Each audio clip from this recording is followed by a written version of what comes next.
This is the story of David Leon Riley versus the state of California. This case concerns the Fourth Amendment, protection against illegal search and seizure. It all started out one day in August when David Leon Riley and other members of his gang saw a member of a different gang, a rival gang, driving past, and they shot the car up.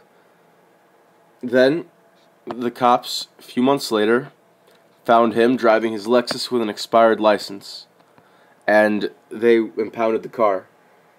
When cops impound cars, they are mandated to search the car for anything, and they found 2 handguns under the hood of his car.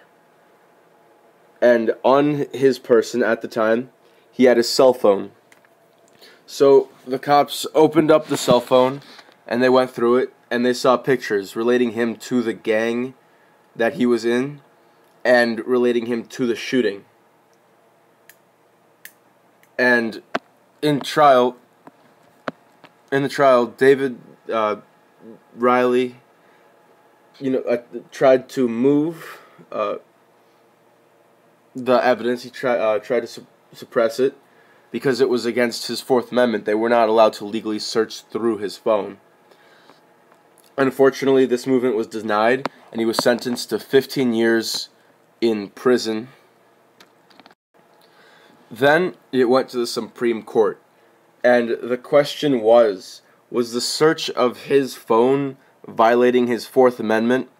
Was the search legal or constitutional? And this is Chief Justice John G. Roberts Jr., and what he said was that it was against his Fourth Amendment right, because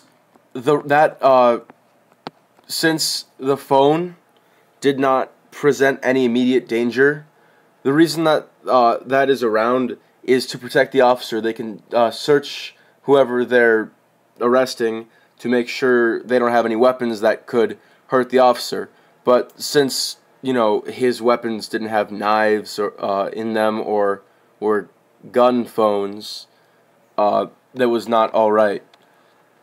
They are not allowed to access the evidence. They classified the phones as mini computers, and the data on the phones were part of the cloud, so it did not count as legal evidence, since the data cannot be used as a weapon.